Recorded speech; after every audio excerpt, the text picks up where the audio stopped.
Hi everyone. Well, it's been a while since I made my last video, and I just thought I'd give you a little tour around the plot really. I've been busy ticking over with all of these vegetables, had a few disasters but a few successes, so happy to share it all with you. And the weather in the UK, as many of you will know, has been an absolute scorcher, which has meant life on the plot has just been a daily routine of twice a day watering, which might be a little bit overkill, but it's a real sun trap down the bottom of my garden, and it does get very, very dry down here. So yeah, let me show you around. Okay, so as we come into the plot, these are my sunflowers that are part of the Sunflower Challenge 2018. I did lose one of the 7 I think that I had originally, but yeah, this one here is quite tall. It's getting to the point that I can't actually see how many heads are on each of these, which is part of the competition, but yeah, after a slow start, those are doing well. Down at the bottom here, I've got some sugar snap peas. Did start those a little bit late, and then in front of there, now this is my first epic fail. I didn't write down where I put absolutely everything, but I think that those are Savoy cabbages. I think either that or broccoli.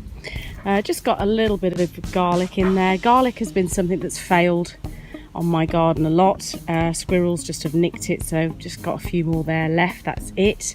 And then straight in front there are the sprouts, which are looking pretty healthy. And then in front of there, again, it's either the Savoy cabbages or the broccoli. I think it might be the broccoli. And then behind there, I've just got some good old white onions and some flowers, which I can't remember what they are, campanulas or something. Then onwards to the greenhouse. Wow, this has been such a hot space this summer. Mixed success so far. These are my cucumber plants, which from first glance you might think, they look pretty good. But actually, I've realised that the flowers on the cucumber have not been a mixture of the male and female flowers. So the cross-pollination hasn't happened, which I didn't even know about that until I read it in a magazine the other day. So the net result is I have one cucumber growing down there and about another 1 or 2, but that's it, despite having all of the flowers. But I've been keeping the greenhouse door open now at night time, and so hopefully, you know, bees and stuff are starting to make their way into my greenhouse. And at the very far end, these are my aubergines, which again looking very healthy, just starting to come into flower. So I've got, I think, 5 of those there, so they're looking great. And at the very end, 2 lots of tomatoes, which are doing fab, but they're almost too hot, I think. It's been about 30 degrees for ages. So they are really struggling. So what I actually did was I pulled one of them out, this one here. They're 3 different varieties. Can't for the life of me remember the 3 that I started with, but yeah, so they're all still alive, but I just think wilting, you know, in this heat, but hey ho. So oh, here's my decking area that's all now finished and looking good. Those are my chilli plants. I mean, who has chilli plants struggling outside a greenhouse in the UK? It's just crazy. They're just really struggling with the heat. So on the left hand side here, I've got some little sweet corns there growing, and then to the left of there is the butternut squash, which are all looking good, just coming into flower, which I'm told means there will be some fruits growing there soon. And then on the opposite side, no, that peacock isn't real, although the foxes around here seem to think that it is. On the other side, I've got some more sweet corn and then some courgettes, which again have taken quite nicely. They've not been in long, and I've grown everything from seed, so looking pretty good. And then this is where it all starts to go a bit Pete Tong, really.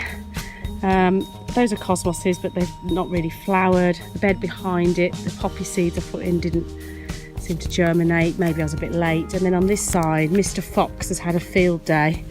The strawberries have just got eaten by birds. The red onions have just about survived, but there was garlic all the way down that far edge, and yeah, it just has been removed by something, not quite sure what.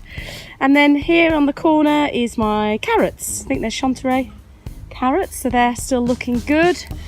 And then over here, these two beds, because they get so much shade, I haven't actually planted anything in there yet, other than the rhubarb that was there before. So I might leave it until next year when I can hopefully chop some of these leaning branches off. And then over here on another one of Isla's beds are the nasturtiums. Those have been grown from seed and they're just ticking over nicely. And then over here, got some more new stuff that's gone in fairly recently. So there on the right hand side is some purple sprouting broccoli, just a row of marigolds, and then some spinach. And then finally, last but not least, my makeshift brassica cage. I think I've overplanted here. I mean, there's so many things that you learn in your first year. And some people might watch this and say, oh no, it's fine. But I planted cauliflowers and broccoli in there, just sort of intermingled. It just seems a little bit cramped. I think the camera can sort of get it really. So I don't know whether there's going to be enough space or whether they will grow something, but they'll just be a very small crop. Who knows? I shall wait and see. But all in all, it's not been, you know, a bad start, I have to say.